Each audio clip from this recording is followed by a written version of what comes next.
Welcome, everybody, back to the Leadership Podcast, where our disagreements inform your decisions. And today we are talking about the same topic that seems to be cropping up everywhere these days, and that is the Epstein Files. It's a big topic. We're going to try to keep everything to about an hour like we normally try to do. But yeah, there's a lot to unpack there. And as with most things with this current Trump administration, everything moves fast. And so we probably will not be able to cover everything that has cropped up recently. But at the very least, as of this recording, we do have Attorney General Pam Bondi's testimony in front of Congress that has happened. So we should at least be able to discuss all the way through that. So hopefully everybody listening or watching knows the Epstein Files, knows what we're talking about. But basically, the long and the short of it is that Jeffrey Epstein is accused of basically running a sex trafficking ring at his private island down in the Caribbean. And many minors were purportedly trafficked and abused by him and others at this island. And it is unclear at this point how many people or who knew about it and either did nothing or actually helped to cover it up. So that's kind of where we're going to dig in. And so, Will, Thea, is there any? Oh, I guess I should have introduced everybody, huh? So I'm Dion Dixon. I'm the Libertarian here. I've got Will and Thea with me, Democrats. Okay, now, so Will and Thea, do you guys have anything that you want to throw in there in the introduction? You had mentioned it earlier offline, but I think we can all agree that regardless of party stance and ideology, that sex trafficking of minors is bad. We could start there, right? Yeah, I think so. And I would like to throw something out here. I heard on another podcast, and it just rang really true for me because this other podcaster said, we keep using these euphemisms like sex trafficking of minors or, soliciting of prostitution from a minor. And he's like, let's call it what it really is. It's child rape. And that's how bad it is. So let's not pussyfoot around it. And I really liked that statement because that really is the horrible thing that we're talking about here. Yeah, I think got it. I think that opens up a good place for us to start, in that the language that we use to describe these acts, it I think is part of the reason why it's allowed people to become so desensitized to what it is that this is really about, right? When we were in the group chat, discussing this topic of like, well, because I was like, what do we want to actually talk about with Epstein? Because there's so much, and it's it covers so many broad things. And I think what I took from Dion's response was like, well, it's really there's a lot of like looking at the politics of it and how the parties are addressing it and how it's impacting our government, since the point of our podcast is to say, how our disagreements inform your decisions. And I think as we're going into this election year and we're really thinking, okay, is our political system truly broken? Can it be redeemed? How so? What should we be thinking about with who we're voting for and what our votes mean? I'm surprised at how much this topic really speaks to where our parties are. And I think more than anything, to any of our conservative listeners, I think my goal in this conversation is to ask our conservative listeners who are inclined to vote for Republicans what it is they believe they're voting for, or what they want of their conservative elected officials when it comes to this topic, right? Because I don't think that conservative voters believe in child rape. I don't think conservative voters, we'll get into this, I'm sure, as we discuss. We've seen a lot of conservative lawmakers actually stand fast on this topic. But we've also seen a lot really just like sell their soul to the devil on this one, And I think the challenge I put out to our conservative, audience is, what are you going to do about it? What are you going to demand of your lawmakers? And how does that to me, I've never, and in the year and a half we've done this podcast, I've never really singled out any of our listeners to say, well, this is what, here's my challenge to you. Because I don't think that's the purpose of I've never seen this role as me being on here to get anybody to believe what I believe or vote how I vote. So I'm not even saying change how you vote. I'm just saying, what are you going to do to demand more of the people that you vote for? And that's kind of what I want this discussion to kind of open up, that thought process of like, what can we do, and what are we saying is acceptable from our lawmakers and how they're handling this topic. So that's my plug. And Thea, to tag on to that, I think it's important that we sort of go back and look at what Trump's campaign promises were. And one of the big ones was getting to the bottom of this whole Epstein thing. So I think that we can't ignore that, and especially conservative voters, you have to be able to reconcile the fact that he campaigned on that and then his behavior since he was inaugurated with regard to the Epstein Files. Yeah, and I would take it one step further, I think, even than Thea, and for the conservative viewers, like, Thea, what I'm hearing you say is what would you demand of your Republican representatives? For me, it's like, what is the line? Like, there are, throughout Trump's various administrations, there have been things that have happened that people have been like, I wish he hadn't done that, but I really like his policies, so I'm going to hold my nose and vote for him, or, I'm going to justify that action because I like these other policies. And for me, if child rape isn't the line, like, what, there is no line. Like, if that's not the line that you say, I don't care what the policy is. Like, there are pros and cons to, and we have said that, low taxes, small government, guns for everybody, whatever the policy is, there has to be a point where you morally are like, I can't cross this line. And I think the issue is, and this is since we don't have, the ghost of Brett looms large here, in the sense we don't have somebody who right now who can say that they consciously voted for, Trump and the Republican ticket in this past election, and now have to reconcile how they feel about those votes and their choices moving forward.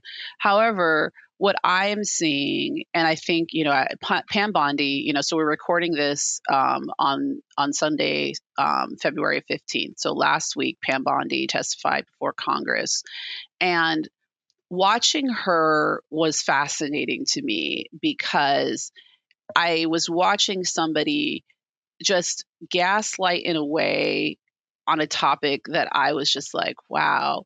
But I recognize that that's all you have to find every way you can to deny what's in your face, and B, then try to change the topic or go on the attack on the other side in order to really say, I'm not for child rape, so let's break it down. I think there are a lot of people who I've heard argue, well, we don't know when it comes to Trump specifically. We don't know, they haven't shown that he engaged in any illegal activity. We don't know what he knew. We don't know. There's a lot of, people playing the ignorance is bliss game. Well, we don't know. And so it's unfair to assume that Trump is guilty of anything personally. That's one argument that I've heard. My counter to that is, the reason we don't know, and I don't believe, I'll say personally, Thea, Alley, I think we know enough to say this is unacceptable, but okay. But the reason we don't know enough to satisfy everybody is because we're not trying to know. And that's my problem, right? What we saw with Pam Bondi, who is the face of the Justice Department, was a person who was more interested in attacking those that would even question the integrity of the, the rollout of the files and even wanting to investigate it versus the need for like truth and justice, right? So, when we say we don't know, well, why don't we know?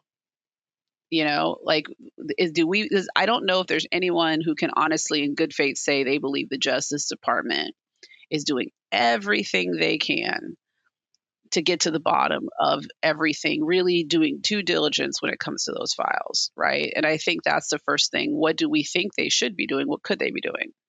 And Thea, to follow up with that, what I would say is, at this point, I'll even give Donald J. Trump the benefit of the doubt, and I will just assume that he personally has no criminal culpability here, right?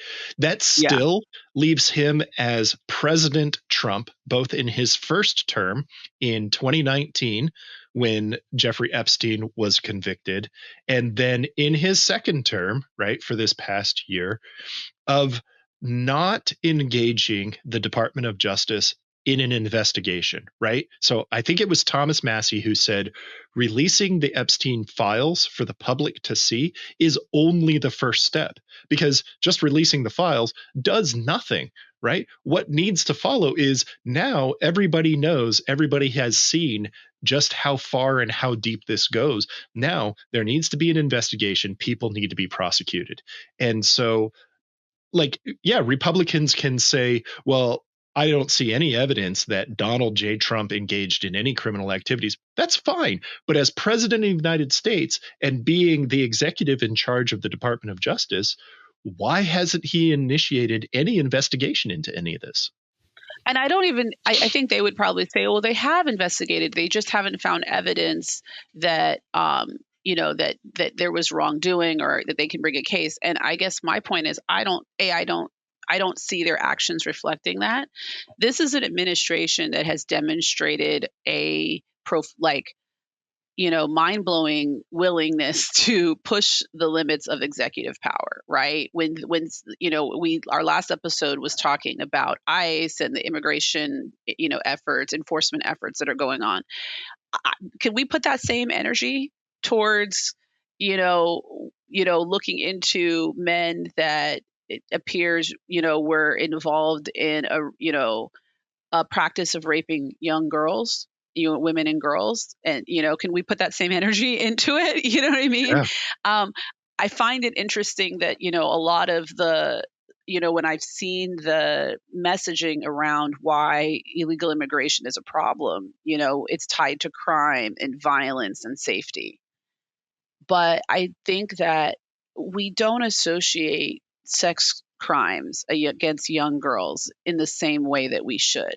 You know what I mean? Like, to me, they're all part of the same, original sins, right? And so I don't understand why, in this moment, I think it's important to call out people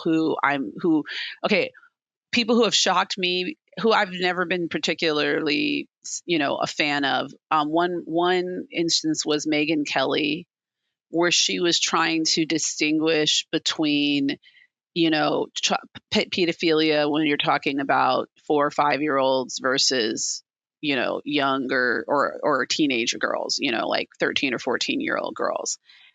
And I remember being like, okay, this is a woman who once upon a time was a 13-year-old girl. So let's start there. I remember what it was like to be 13. And as much as I thought I was grown, I look back and I laugh at how much of a child I was at that point. But taking it a step further, I have a soon to be 14-year-old. Jocelyn will be 14 on Wednesday. And she is a child. Okay. This little girl, I love her to death. On a daily basis, I go, wow, you are so young. She is a child. She looks, maybe other people don't, look at her and see a 13-year-old, but her mind is that of a child. Yeah. So when we sit up there and nitpick, well, what are these girls doing in Epstein's world? How is it that they're able to, where are their parents? And they, one girl went and got another girl, and we focus on that. I think we miss the big picture, right. of what this topic is. And I appreciate where you all are saying, in almost an academic sense, okay, let's give Trump the benefit of the doubt. Let's say he's completely innocent. Then why isn't he doing a full investigation, this and that? One, I think that's complete BS. We all know that he's culpable. We all know that, right? But I appreciate, okay, fine, the academic, the theoretical aspect of it. It strikes me, Thea, to what you're talking about, that you're talking about Megyn Kelly, we're talking about Pam Bondi. Like, these are women who it seems to be the women who are front and center defending and deflecting what's going on, even more so than the men. I don't think that's true. I think maybe I don't necessarily think that's true as much as it catches our eye more, because at least as a woman myself, I think you should know better, right? Because I think, and also I think because a lot of the men around Trump are themselves individually implicated. Yeah, that's You know true. what I mean? And so, it sounds different. Or they just don't have the same charisma, or as that a Megyn Kelly had, when she speaks on it. I think it's interesting, and I also don't want to dismiss the Marjorie Taylor Greenes of it all, right? The Because more I have to agree with Marjorie Taylor Greene, the worse. Like I hate myself more and more every day. But Will, just look at it this way. It's not the more that you're agreeing with her, it's the more that she is now agreeing with you. Just flip it that way. I'm okay with I that. think That'll that's make right. you feel better. I think that's right, but he's finally speaks speaking. to something. Coming back to what Dion pointed out, and I agree with Dion in the sense that I feel the reason I don't focus on Donald Trump's individual culpability is because I think that that is minor compared to the larger issue. And what we're seeing more and more as more information comes out of these files is how widespread this man's influence was, and how many people were at least in his orbit and turned a blind eye, being generous, or sought him out to engage in the conduct that he was engaging in, and it was fine. It was acceptable to all of them to be associated with this man, even after he had the first plea deal, and and it was publicly known. And I don't think, so it's that part where I'm like, man, this does illustrate that there is this larger culture where this was allowed to happen. So that brings up then the argument of, if we were to pursue this, the entire structure, the entire institution would completely collapse. That there's so many people involved that are so important, and that the entire government would collapse. And don't threaten this libertarian with a good time. which Dion would be fine with, right? But because when we're looking at, for me, when I see someone like Pam Bondi, the way that she's acting, okay, she's Trump's guard dog. She's doing everything she can to protect Trump, but she's protecting all these other people as well. Is there something to be said? And I don't know. And this is a genuine question. If the fate of the government depends on it. That is what is fascinating to me when I've heard those arguments, this whole idea that the system collapses if you go after everybody, quote unquote, in the Epstein files. And coming back to like what we said earlier, it's not just going after, it assumes what Pam Bondi said. It's like it assumes the guilt. I'm not assuming the guilt. I'm asking for a thorough investigation and to actually let the system work. Because do I believe every person? I'm a lawyer. Do I believe that every person in that file, there's evidence to show that beyond a reasonable doubt they engaged in criminal activity? Not necessarily. I doubt that. Do I believe there are men that were raping children, that there's evidence of that rape that's in those files? Absolutely. And right now we are making a choice to not figure out which is which, because out of fear that powerful men may fall, and what the consequences of that would be. And I pushed back on what the consequences of that would be. And this is very much Thea, the Democrat, saying, I don't have a lot of faith in the people running our government right now, nor do I have a lot of faith in many of these people running, some of these larger levels or levers within, public, in public society. So let them fall. Right? Like there's a lot of things that could be fixed. And, maybe if these people if we're rid of them, we could actually get some stuff done and get some serious people. Does anybody believe that if Pete Hegseth were to fall, that America and our security is in jeopardy? Right? Like they weren't set at their best, Yeah, I think you're allowed to talk about that, but I'm afraid that Will and I, since we have a retirement, we don't want to get indicted. No, actually, I'm still in. No, I'm Mark Kelly. I'm the one he wanted, so I'm inactive. Yeah, I guess I should hold my tongue because I could still be court-martialed probably quicker than you. I'm still technically a reservist. For our audience, I was joking because I think that's absolute bullshit. There's absolutely no way that we are in perpetuity robbed of our freedom of speech rights because we happened to serve at some point. So to your point, like I almost think that's what Bill Clinton's argument is that like he may very well be in the files, right? But I think the game or whatever that he's playing is he's like, go ahead, investigate me. You will find that there's nothing beyond a reasonable doubt. I did not engage in whatever, like, but do it for everybody that's in. Yeah. And I mean, it's the do it. So one thing I think is important to just say that I find funny, this is the lighter part of this conversation, is I think, speaking as a Democrat, a moderate to progressive Democrat, I think conservatives highly, highly overestimate our affinity, especially people, probably millennials and younger, our affinity for Bill Clinton specifically, right? There's a different argument to be made for Obama, but I don't think that younger progressives have some kind of love and loyalty to Bill Clinton, right? They don't understand that because of their loyalty to Trump. Yeah, there is not a cult following for Bill Clinton. And, if it existed in the 90s, that's a boomer thing. It's definitely not millennial, Gen Z, Gen Alpha.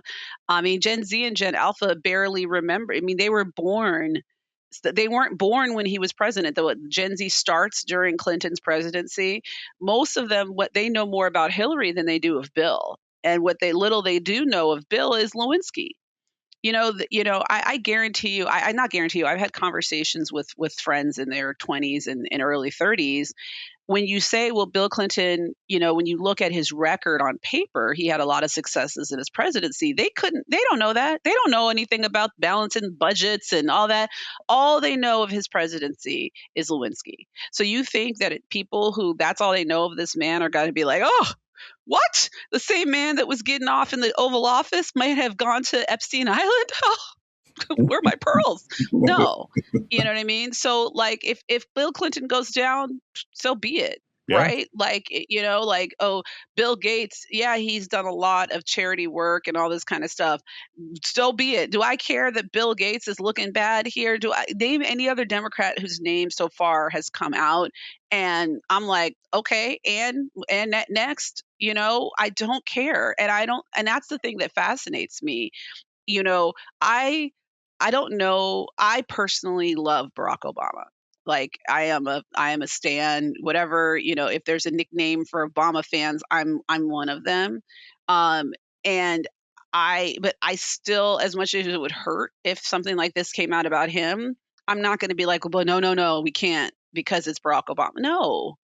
And that was my point about the moral line of like, I don't care how much you like a politician or how much you like the policies that they enacted. At some point, there is a line when you're like, you know what, child rape, I don't care who it is. But according to Pam Bondi, but look at the Dow Jones. Yeah. Look at the Dow Jones. Over 50,000. Yeah. Look at where the stock market is. How dare you bring me in here when the Dow Jones is doing well? And that was her point, right? That if you indict, if you send all these people to jail, then the Dow is just going to go off a cliff. Yeah, probably. But Maybe I don't believe that. Maybe. I don't believe Maybe that. So people here's will my thing. celebrate the fact that all these disgusting perverts are no longer in power, and maybe go on, Dion. Well, that was it. Okay, and I will speak. I will choose my words carefully here. As somebody whose profession, in my professional life, I advise, these types of, the Fortune 500 companies in their businesses and their, and all these things. I've sat in board meetings. I've sat in the room when when key personnel decisions are being made. And I've been the one advising them of this is how it can impact your business. Let me take that back. Not this is how here's the risk, the legal risk if you choose to engage with this particular executive further, knowing what we know. Those kinds of issues come up in employment, employment law when you're dealing with Fortune 500 companies, especially when they're publicly traded, because when you fire a CEO, announcements need to be made and all this kind of all these kinds of things. But I also I've been reassured several times when I'm in those rooms that so many people in those rooms don't want their company, their brand, their mission tainted by somebody who would engage in these types of acts, right? And these are institutions within themselves. So I'm tired of giving so much credit to individual, predominantly men, not all of them, because we've seen what's her name? For some reason, there's a high profile. Yeah. Say that again. Maxwell, Ghislaine, however you say it. No, not her. There's a high profile female CEO that's being implicated in a lot of this stuff. I forget her name, but basically being friendly, kind of like Fergie. You know how Fergie, she's also going down with Prince Andrew right now. I don't know if you guys have seen her messages and all that. But anyway, I digress. My whole point is I've sat in enough rooms where I have enough, I hate to say it, I do have more faith in these institutions than we're giving them credit for. And to a certain extent, even more faith in them than the government, because there are a lot of people that, like Goldman Sachs is not one person or two people. JP Morgan Chase is not one person or two people. These are very large institutions. And I don't believe that one or two people, if you remove them from the mix, or however many people could be involved in these types of things, that those institutions crash to the point where we're going to be in the Great Depression. I don't believe that. And I think that's what they say to keep you scared, to keep us scared so that we won't demand more. So before we recorded a couple days ago, I sent you guys the link. I asked if either of you had read The Ones Who Walk Away from Omelas. And I don't know if you had a chance to read it since then. It's literally like 4 pages, short story written by Ursula K. Le Guin, I believe. And I'll link to it because it's out there in the public domain. So I'll link to it for our viewers and listeners. But it is a fantastic short story. I'll summarize it here. And I think it is very pertinent. Basically, Omelas is this utopian society. And she says, they're not simpletons. They're not like simple farmers. They are technologically advanced. They're, very intelligent, industrious people and everything. But the entirety of the peace and prosperity that they live under is predicated on them choosing a child every so often. And that one child gets locked away in this room underground, no windows, only a locked door. The child has the barest means to survive as far as food goes, is never really allowed contact with anybody, pulled away from his or her mother. Like, cries go unheeded. Like, just nobody is even allowed. Part of the bargain is nobody is even allowed to say one kind word to this child. And all of society, everybody else lives this magnificent, glorious, utopian life, but it all hinges on this absolute torture of this one child. And like, just going through this like Epstein thing, I'm like, that is what we're at. Like, they're trying to tell us the whole system will collapse if we get rid of this.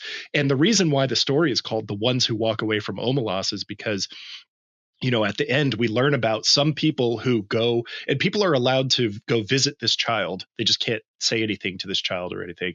And there are people children and adults who go and they visit this child and they see what this child is going through, and then they just walk away from the city. They walk away from utopia. They walk away from their glorious, magnificent life because they cannot deal with the fact that that life is predicated on the torture of that child. And I would be one of the ones to walk away. I'm saying if the system is built on that, the system needs to collapse because I do not want to live in that society.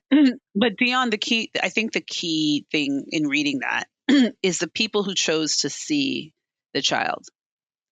And what we are seeing now are people who choose to not acknowledge the existence of the child or question the child's conditions and won't allow them to see themselves to see the child. Because to see the child is to then have to reconcile the choice that you're making. And I think that when we talk about, again, I think why I shift away from Trump is because he has a personal interest in not digging deeper, right? Because I think at best, it comes out that he knew things that, he knew of what was going on and did nothing. And that's at best. And that's again, always being generous. But what I really look at are the Speaker Johnsons of the world, right? The people who personally we don't think are going to be implicated, but because of they know that their power is based on propping up people who may or may not be implicated, are willing to sacrifice that child. And that is the choice that they're making. And I'm going to say something a little controversial, and I wish that we had a Republican on right now. While this topic and this kind of the what that story is illustrating has a lot of parallels with the Epstein thing. In my mind, there's a lot more parallels with everything up Minneapolis with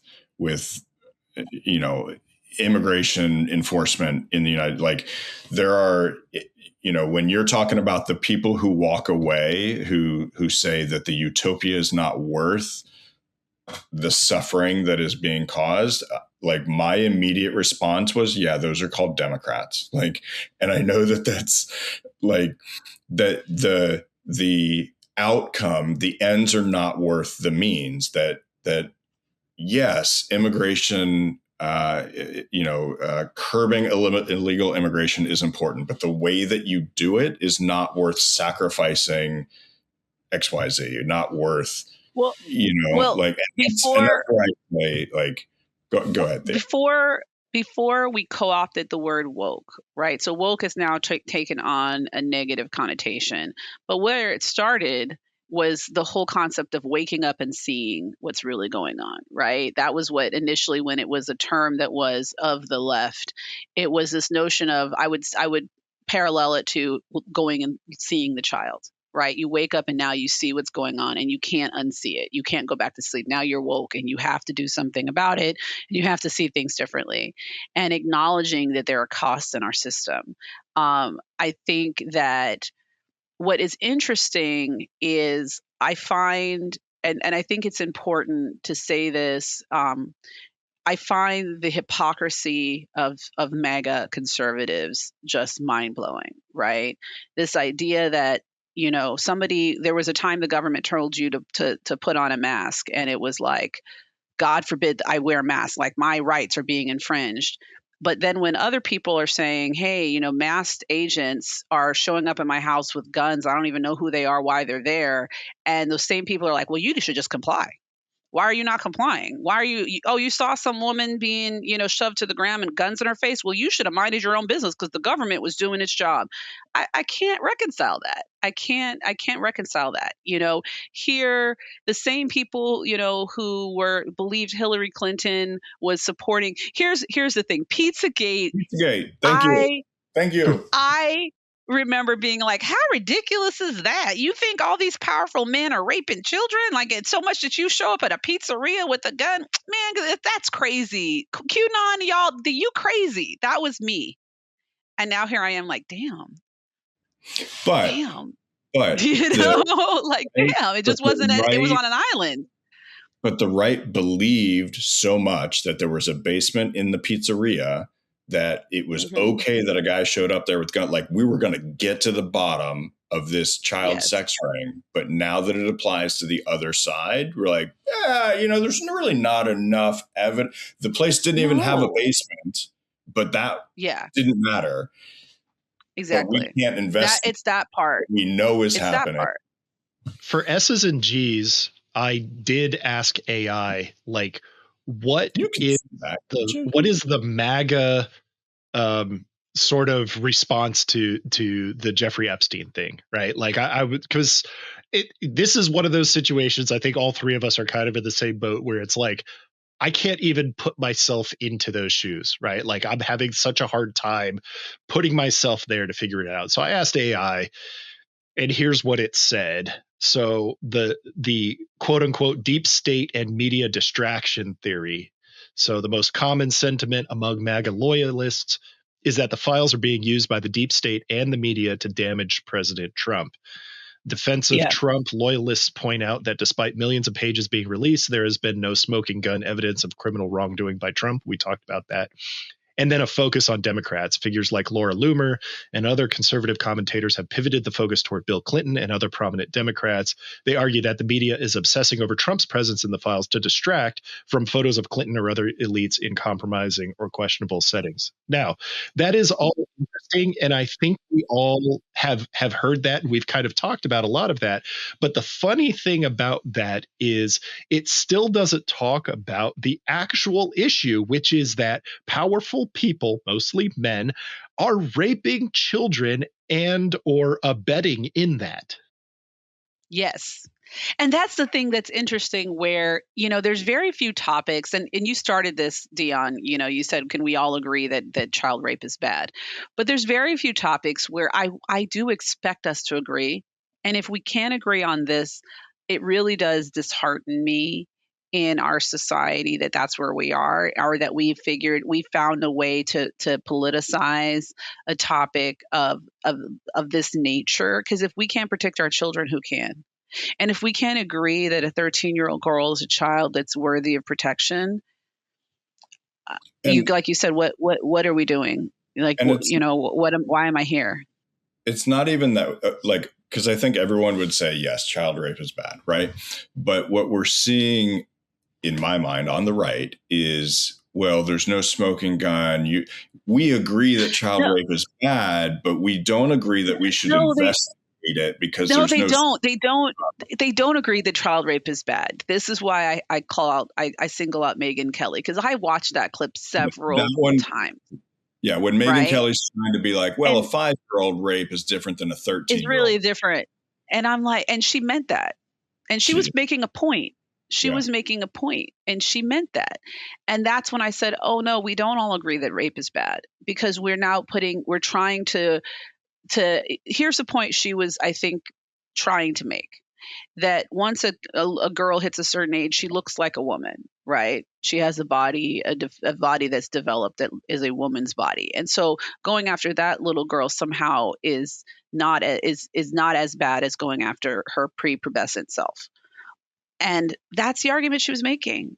That was the argument that she was making. And I was like, wow, that's where we are. Yeah. It shouldn't make a difference, but does Megyn Kelly have kids? Yes. Yes. I think she's like 3 or 4. Yeah. Because she does. As a parent, my daughter's 13. As a parent, Thea, you said yours is turning 14 like next week, right? Like, I could never, and Deanna, I know you've got kids too. Like, I could never. That just blows my mind that anyone who has kids would be trying to adjudicate like, well, a 5-year-old rape is different than a 13-year-old rape. It's just, but that's where we are in the discussion, right? And I call her out because she's not fringe. You know what I mean? It's like, okay, I'm not going to use Nick Fuentes' view on race and anti-Semitism to speak on behalf of the right, because that's not fair. But Megyn Kelly is mainstream, right? She is mainstream and has been around for a very long time. So she's not someone who she's just saying things to get attention because she's irrelevant. She has a platform and has had a platform for decades now. And for her to say that without fear of quote unquote cancellation or whatever tells me that other people are thinking that way. And that's the rationalization. Like, you're trying to rationalize why this isn't as bad as they're saying it is. Right? Because I would even argue, regardless of whether these are children, the rape of women is bad. Like, I'll take it even a step Yes. further, because I've heard a lot of people also talk about the fact that in later years, Epstein had changed his MO and was going after, Russian girls in their late teens, early 20s. And so then the trafficking, it was still international sex trafficking, but it wasn't of children. So then again, and I still think that's wrong. You know what I mean? Like the ditty of it all, like, it's just like, I think we don't give enough grace to, that these victims are victims. And, I saw the other day, someone wrote, and this was, we always talk about what our social media feeds look like. I got on my feed that says, it's interesting that the files of a dead man are supposed to, where we seek the files of a dead man so that we don't have to believe the voices of hundreds of live women.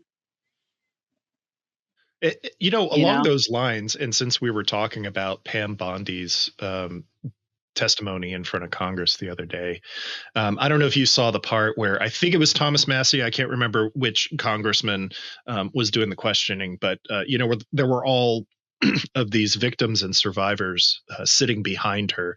And I couldn't tell from the camera angle exactly how many. There were at least half a dozen, but I think more. And at one point he says, all of you victims and survivors of Epstein, please stand up. So they stand up. And he asks, how many of you tried to give your testimony, give your evidence to the DOJ? They all raised their hands. And then he said, and how many of you were contacted back? How many of you came in for interviews and everything? And none of them raised their hands. When he said, and how many of you are now willing today to give that testimony, to start that investigation with the DOJ? They all raised their hands. And of course, Pam Bondi couldn't even turn around and look at them. Of course not. And so that just shows, Thea, to your point, looking at the files of a dead man versus listening to, live women, there were at least half a dozen to a dozen live women right there who were, who were victimized. And then, imagine, thankfully, I have never been the victim of a crime like that, or any serious crime, thankfully.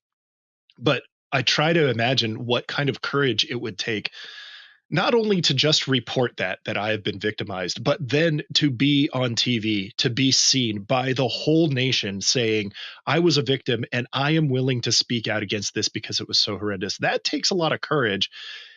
And still the DOJ is not listening to them. Because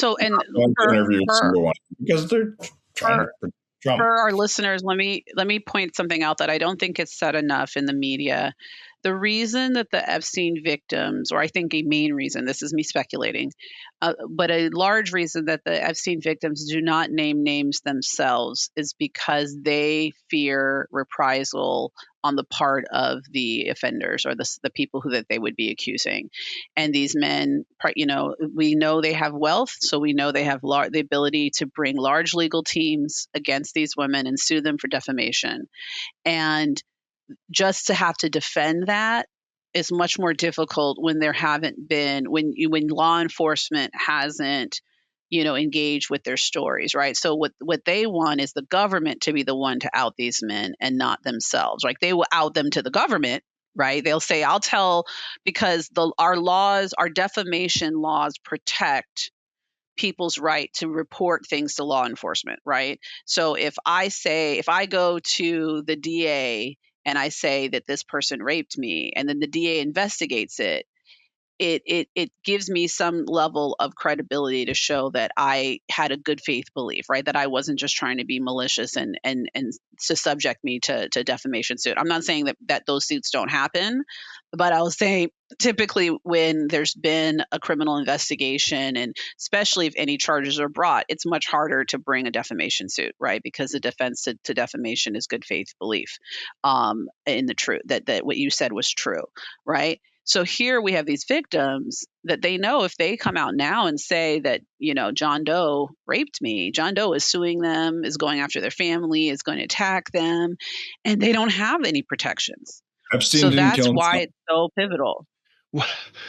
I'm glad you brought that up, Will, because that's Epstein exactly where didn't I kill was going to go himself. too. So if one of those Yep. women outs someone, I mean, I'll say it. Well, That's, and also Virginia there's Guthrie, real reason. Yeah. Wait, no, right? I mean, there's you're talking about Dufresne. What was her name? That was her name? You're talking about the Virginia one Guthrie who was one of the big victims who was outspoken about Jeffrey Oh yeah, she Epstein, was the and one that was pictured with Prince Andrew, right? yeah, and her death definitely had a lot of weird Yeah. circumstances around it. Yeah. So And to segue to that portion, because earlier, Thea, you had mentioned Fergie, not my lovely lady humps version, but the other yeah, British the version, royal. royal Yeah. version. So two topics, right? One, other countries' intelligence services have indicated that they have the Epstein files and that they could release them all. And there are some international power brokers that may also be implicated in the Epstein files. So when we're talking about it bringing the whole system down, are we talking about it bringing the entire global system down? Or But again, I think it's bringing people within the system down, but not the systems. If the United States and our power is really predicated upon propping up men that rape children, then what does that say about our system? I really don't like that. If we really, is that what we believe? Do we really believe that? And so like I don't think that's what the Brits believe. The Brits don't see, I mean, their prime minister is in more jeopardy of losing his job than our president, with a more tangential connection to the Epstein files, right? Right now we're seeing in Great Britain the consequences be much greater. And that's mind-blowing. But does anybody think that the British Empire is falling as a result of this? I don't necessarily think so. Um, but that's what I'm saying. It's ridiculous. Like, and don't let them. I'm not a conspiracy theorist. I really try not to be. But to me, if that's what you believe, like, what who is it? Who's telling you that? And why are we believing it? Right? Like, why? I will quote Obama, not quote, but I will reference President Obama. There's an old interview of him talking about what it's like to be in the room with with elite people, right? He said before he, went to law school, he grew up as like a quote unquote commoner, right? And then he goes to Harvard Law and finds himself in these elite spaces. He becomes president of the United States, and suddenly he's in every room, and he's thinking, man, these people must be here because they're the smartest, they're the best. And over time, he says, no, I just realized they had resources, they had access, they had privilege, but these aren't the smartest. They're not that impressive once you're in the room with them. So why do we think to remove them from that room, the room caves great in? and powerful Oz, when you look behind the Right? curtain, it's just another Exactly. It's job. I had the same, I had very similar experiences when I got out of the military. When I was in the military, I will say for the most part, I was impressed as I went up the ranks and I found myself in more important rooms. Generally, I was impressed with the people that I then would witness making decisions. And I would sit in these stand up, wing stand up and staff, meetings, and You were hear never how stationed we're at going the to make these Pentagon decisions. then. I wasn't at the Pentagon, but I'm talking really my deployments, sitting there listening to just, being at the KAOC, being, different places. I would say I was mostly impressed, not like ooh ah, but I felt like people were deliberating. I felt like information was being provided to, the flag officers. I would sit there and watch them ask questions. And I would think, that these people weren't just plucked out of obscurity and placed in these jobs. For the most part, they had had long careers that led them to these places and blah, blah, blah. For the most part, huge asterisks, right? I have not necessarily felt that way in the civilian sector. there are a lot of times where I am sitting in rooms and I will hear a very powerful person ask a very stupid question. And, they say there's no such thing as stupid questions. No, no, no. I'm talking stupid questions. And I'll look and I'll go, okay, I hope you're not the decision maker here. You know what I mean? Like, I hope you don't have, your voice doesn't have that much weight. Which is And, like those congressional yeah. testimonies of like, how does the internet work, and bringing a snowball on the floor of Congress and all that other BS. That's what I'm saying. We see it too in the public. We've seen, does anyone really think, like, would you trust Elon Musk to watch your kids? He may have 15, 20,000 of them himself, but would you be like, you know what? I need someone to babysit my kid for a day. I'm going to give Elon Musk. Would you? And if the answer is I'd no, trust what him does to that get say my about kid what to you the think? moon, but I wouldn't trust him to watch him. Yes. Would you, in all these olden times where they would send someone to be the ward for a year so you could learn from this great lord or whatever, would you send your kid to be Elon Musk's ward for a year? Even Steve Jobs back in the day, will you send your kid to go live with him for a year? Probably, because we don't think they're great people, right? So why do we blindly follow them because they came up with a great idea and think that if we remove them, the system collapses? Like, But even worse, I mean, like, yes, you're talking about very wealthy, resourceful, and influential people, but look at who is sitting in Congress, right? Look at some of the people. Like, the only Congress person that I can think of that I have any respect for is Thomas Massey, because he's the only person that I'm watching stick to his guns, right? He has a moral compass, and everything that he votes down, every time he gets called a rhino, right? And he's like, look, this is why I voted against this bill, because we as Republicans stand for X, Y, and Z. And this bill did the opposite of those things. So I voted against it. I'm sorry if you think that makes me a traitor. And I think that you'd have more of those, but Kinzinger and Cheney have already been primaried out. I mean, they were doing the same thing last cycle. I mean, I think it is interesting, so now that, we kind of alluded to Marjorie Taylor Greene, but I think that she is, it's important to kind of look at her, because I think she represents a lot of people who voted for Trump. So for her, from what we understand, she met with, again, she went and saw the child. She met with Epstein victims. She became immersed in and informed herself of their stories and what they were saying. And then she tried to use her power to then persuade Trump specifically and his administration to take action on these files.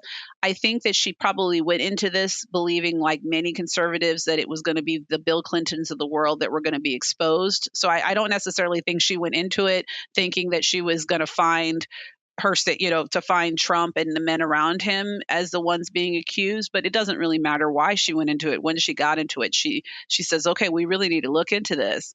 And then the more she did that, she found herself from the inside now on the outside, and eventually, to the point where she then resigned from office. And I find that fascinating. And I think that people dismiss her because she was so ridiculous in so many other things throughout her rise to, into the House and her time in Congress.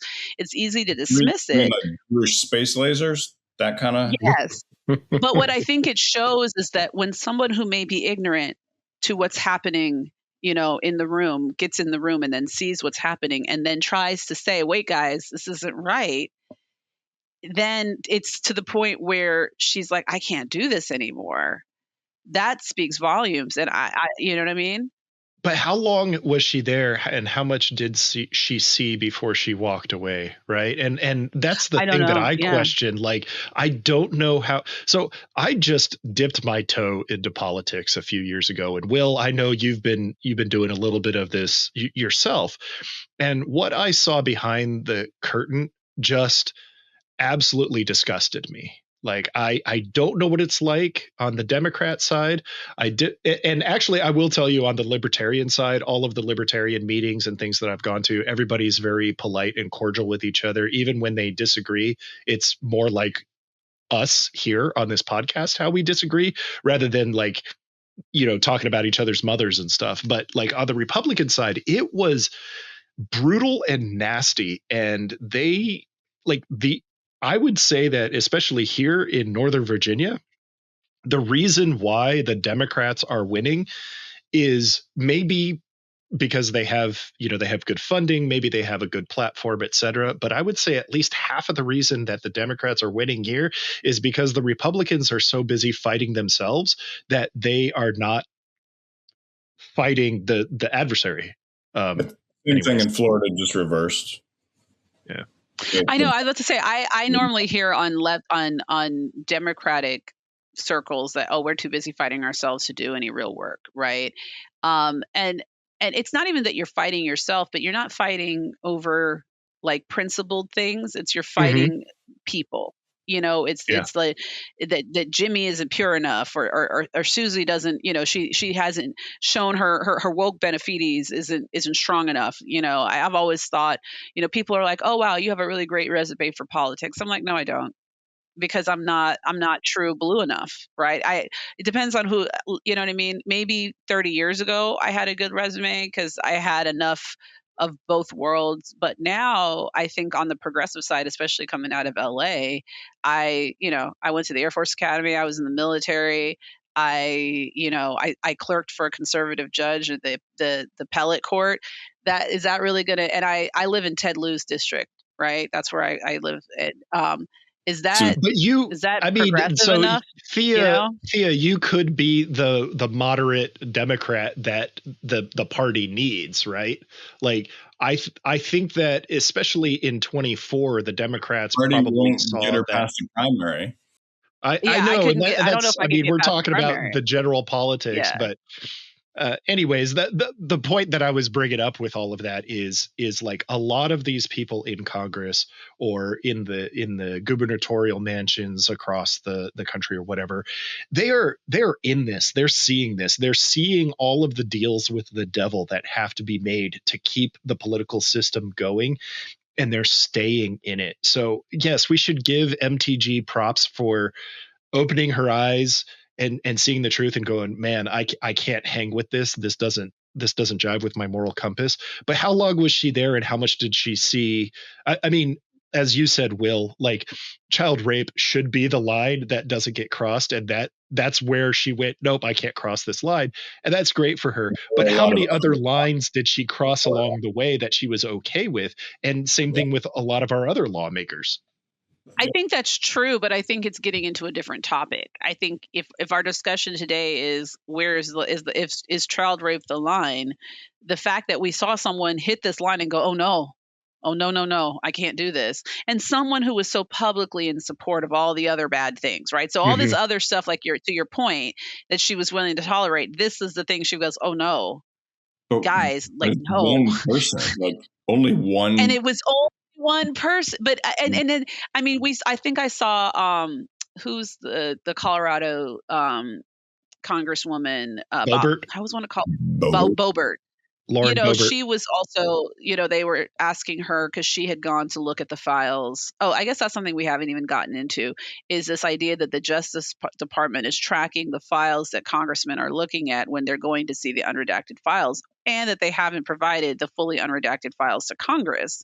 Again, it's not even you're not investigating, but you're now obstructing an equal co-branch of government's ability to have access to information. And that's that was the part about Pam Bondi's, a big part of her testimony that bothered me is that, they are co-equal branches of government with checks and balances enshrined in the Constitution. The executive branch does not get to show up to testimony and then just be like, F you, I'm not answering you, but why aren't you talking Yeah. about, like, that's in the Constitution that there is congressional oversight. Like, And again, this is the party we talked about Monica Lewinsky at the beginning, right? I know a lot of Democrats at the time felt that that was an overreach, that, the way that Congress approached getting to the bottom of that. But I hate to say it, all these years later, I would rather see that than what we see now, where it's like you now have an executive who is untouchable because Congress is unwilling to act and to really use their authority to question, not only the president his personal conduct, but the conduct of the people around him and his inability to use use the levers of government to help these victims get justice. You know what I mean? And that's wild to me.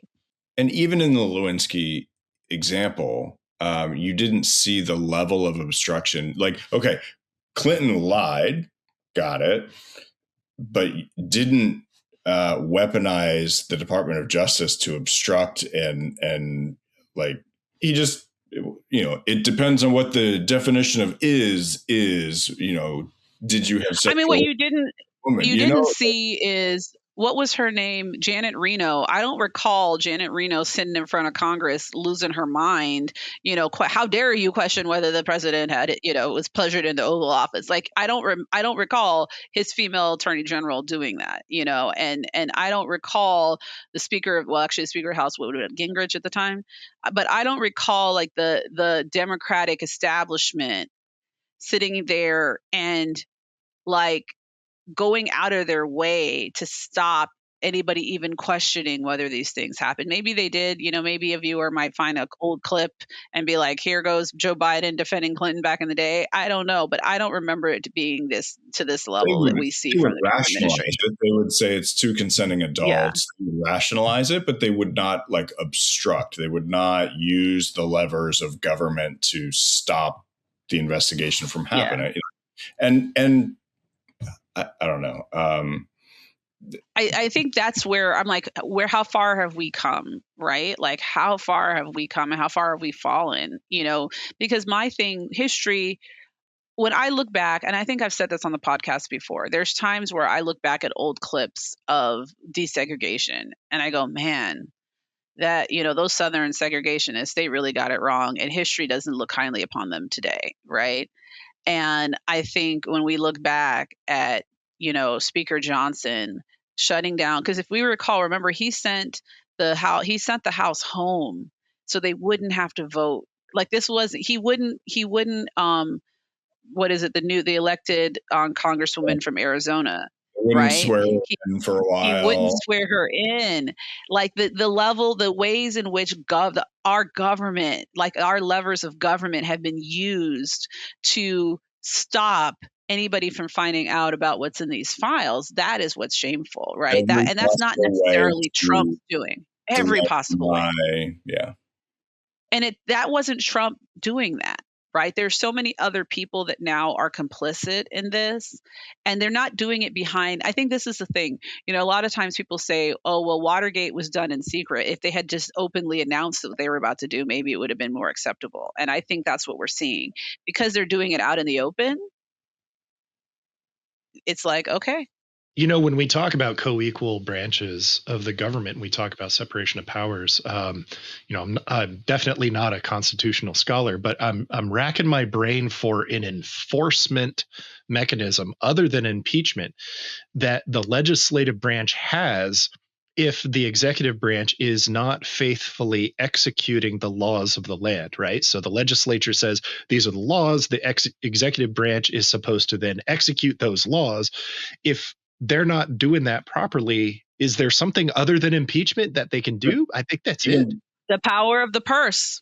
The power of the purse is also supposed to be a thing. The Department of Justice. Yeah. I guess we could do that, but I don't think the Republicans are going to be the defund the police party. The issue, that's the thing. The issue is not necessarily here, in my opinion. This is why I started this off by asking our viewers of what do you expect of your elected officials, is that it's not that the legislative branch doesn't have any power. It's that within that branch, those elected officials have chosen not to use their power. And I'm specifically in here because you've talked about Massey, but he stands out because the rest of conservative Republicans in both the House and the Senate, they're not engaging. And it wouldn't take that many. That's the thing. The Republican majority is not particularly strong as far as in its numbers go, right? So it doesn't take that many people to say, "No, man, I'm not doing this. Child rape, line crossed, not doing it." For them to actually be able to, I mean, we're seeing this in the current debate right now about funding DHS. right? The problem is DHS includes more than just ICE, right? That's where we have and what now the argument is, well, if you don't fund DHS and a storm hits, now FEMA is not funded, or TSA is not TSA funded. And and yeah. yeah, and the debate isn't really about ICE because ICE got all the money in the big disgraceful bill, right? So like that's where we are here. But to your point, Dion, the systems, I don't think the system has failed. I think the people within the systems have failed.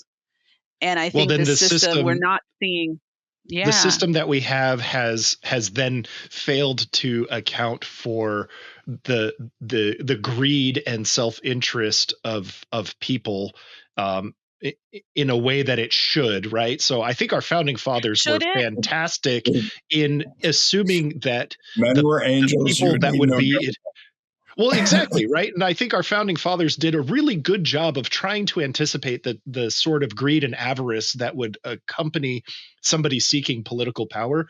They didn't have a crystal ball; they couldn't foresee it all. So we I mean, really but I don't need think, to. why would you? Why would you think, like, here's my thing, and my queen for the day, I know we did this before, but now one of my things that I've become more and more passionate about is money in politics. Um, but I don't think, why would they foresee that a country that was founded on trying to escape the monarchy would then lean towards autocracy, right? And get to the I mean, point they where, did try to yeah, get George Washington to be the king. So I think they yeah. did have some of that inkling, but yes, I get what you're saying. I mean, and or in the level of, I don't think there's a lot of things the founders didn't foresee. I mean, they didn't foresee me, like a voting, educated Black woman. That would have blown all of their minds, right? Like that's not a thing, that they foresaw. So I think I've always said we give them too much credit for what they foresaw and did and did not foresee, right? But at the same time, the system isn't designed to just support a Trump-like leader. I'll just leave it at that, right? It assumed that the other branches of government would see the level of corruption in an individual like that, and that they would use these checks to balance it out. And right now, that has not happened.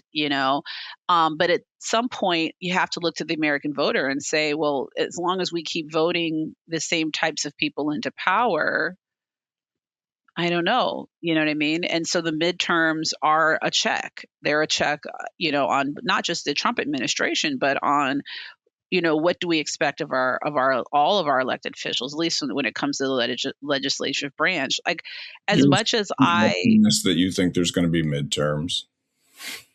I think government works better when you have good faith people on both sides and you have split power, right? I think those are the things.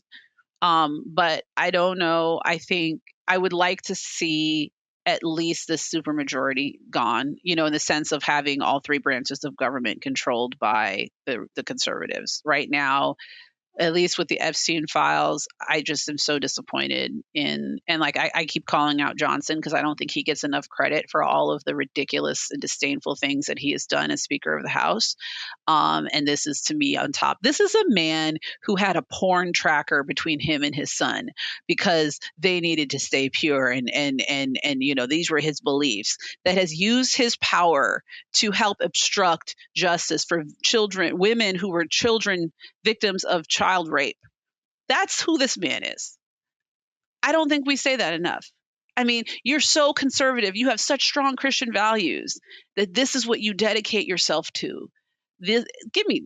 That's where you lose me. I almost, I guess, because Donald Trump never got up there and pretended to have any type of those types of moral values. This is the grab him by the pussy guy. Surviving right? the 80s was his Vietnam, right?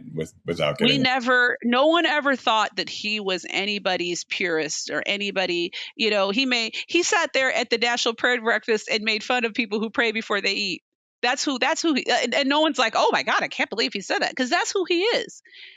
That's why I guess when on this podcast, I don't really focus on him, because I've always said, okay, I see you for who you are, but it's all the people around him who pretended to be something else that now are contorting themselves to prop him up. And that's what, to me, and when Trump is gone, those people will still be around. Yeah. Okay. So And with that, we're at about time. So I Okay, think, what's our point? What's our yeah, takeaway? our takeaway, I think all three of us agree, and I'm going to invoke Brett's name. I think Brett also would agree that the level of cover up and um, and just Brett's not dead, just so the audience knows. I know right, Thea's yes, to Brett. He's not dead. He's just no longer he's with just us. left the podcast. He's dead to He's us. no No. longer with the podcast. No, but I guess I don't. I shouldn't. We shouldn't single him out. I do Right. believe that there is a large part of I think, like, representative of a large part of people in conservative circles, and I'm speaking based on the people, my friends that I still talk to when we have these conversations. There is a consensus and discomfort with where we are in the Epstein Files. I don't think anybody feels good about it. Yeah.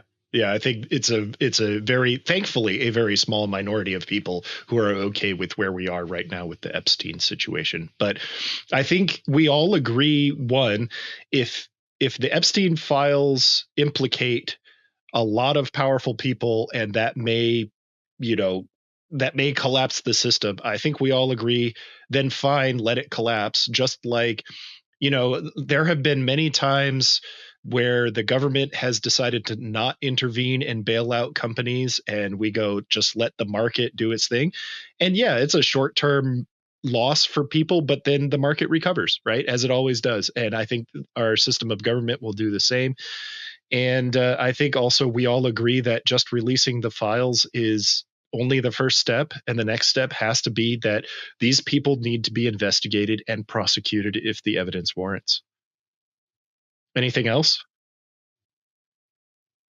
I don't agree the system will crumble at all. I just Well, no, think I that's don't what they think so tell either. you. But So, even if it did, I yeah, think we would be okay the next day. So, all right, I agree. Thea, are you ready to tell us what's been making you happy? No, Not to come put you back on the to me. spot. I didn't. Okay. After I didn't come back to me. How about you, Will? No, come back to me. Come back to me. Yeah. All right. So I was mentioning to you all offline. So this is Valentine's Day is my anniversary. My wife and I took President's Day weekend. It was a long weekend. So we back in the day. So we went to Vegas and we found Elvis and we got married. It was a 15-minute block that we had with Elvis. It was a themed wedding. The group coming in the 15 minutes after us, Austin Powers was the big movie at the time. So Fat Bastard was marrying the couple after us. Spider-Man was the couple before us. We had Elvis.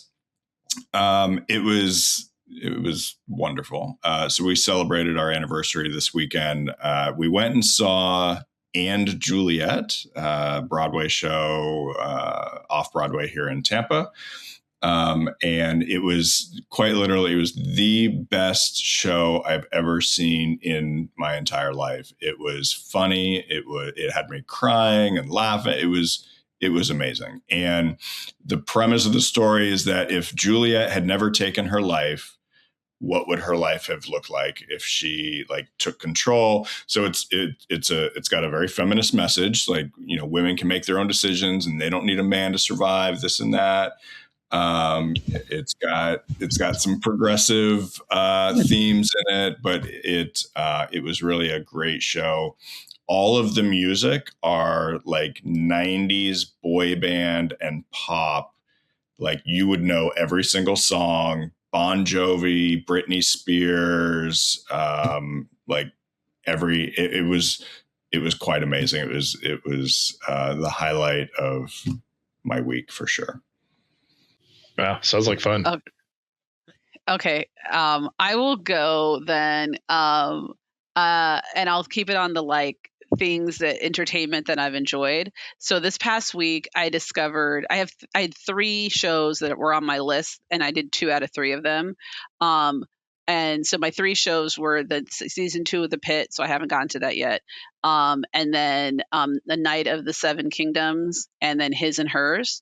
And so what's making me happy is that there's a Game of Thrones shows that I like again. I was a really big Game of Thrones fan, and then, like many people, see the finale of that show just broke my heart. I watched House of the Dragon. It's fine. It's just again, season 2 of House of Dragon. But Night of Seven Kingdoms is just really like, it's a new vibe. It's good so far. I'm feeling happy. That makes me happy. But His and Hers, I love a mystery. It's on Netflix. I like watching things where I can't guess the ending. And this was one where I didn't guess the ending, and that is so rare for me. I think I got 75% of the way there, because it has like one of those twists where you really don't know who the killer is. Like, you think you know who the killer is, and at the end you think that's the killer, and then at the very, very end you find out that there was a twist and it was really this other killer. And I really enjoyed that. So if you like a whodunit that you can't guess, I would recommend His and Hers on Netflix. And then Night of Seven Kingdoms, if you're a Game of Thrones person that's like weary about coming back into that universe, it's a light story. The stakes so far haven't been too high. It feels good. It reminds me of what I originally kind of, when I started liking that universe. So it might be a good re-entry point for any fans like me who are weary of that franchise. No red weddings or anything yet? No. Okay. No. Yeah. It's about a dumb knight and his little squire, wannabe squire. It's funny. It's meant to be funny-ish, as funny as that world can be. It has a lot of lighter moments. So far, so good. Good. Cool. All right. For me, mine is really nerdy again this time. So I have been working on this, which you guys are going to be like, what the heck is that? It is, I built my own travel router. So I realized that when I travel, I am constantly connecting my computer and my phone to like unknown Wi-Fi, right? Just there in the hotel, in the airport, whatever. And so I was like, that is not very safe. So I built this, like they sell versions, and I actually bought one for my wife because I was like, okay, I built this one, so I know how it works, but you will never be able to like figure it out. So I bought her one, but this one I was like, I could do this. I could make this.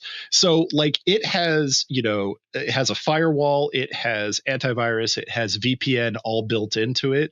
And so that's the thing that connects to the unknown Wi-Fi, the hotel or the airport or whatever. And then I connect my device to the travel router. So it's basically like a condom for my Wi-Fi needs. But why, if they make these, why did you need to build your own? Because you said you bought one. Because I'm an wife. engineer, and I wanted to, like, I wanted to see if I could do it. Right? It's like when you ask people, why did you climb that mountain? The calendar, like the are you still using that? Like, yeah, it's the calendar thing is it's up in our living room. Yeah. Like it had like the to-do list type thing or the chore list or something. Yeah. So I don't know, like, will I continue to use it since there are more polished, more capable commercial devices out there? You should use it. Show it again. Okay. So this big was something. Now, how big was the one that you just bought your wife? It's pocket size, but the only reason why this one is that big is because I put this touch screen on it. Like, if I didn't have the touch screen on it, it would basically be like, see where this edge like slants down to here. So basically it would be about that big and about like that tall. So it would be pocket sized if I didn't put this touch screen on it, but I wanted a way to control it without having to connect my computer physically to it. So, and I could still do that. Like, now that I've got it up and running and it's working the way that I wanted to, I could just basically pull the touch screen off of it and slim it down to a much smaller size. You are such an engineer. I know. I love that for you. But that's what makes me happy, is doing stuff like that. So, yeah. All right. Well, I love that for you. I think that concludes our podcast today. I don't know that we necessarily got anywhere. And I think for probably the second time in a row, we didn't really have a whole lot of disagreements to inform your decisions. We had a lot of agreement.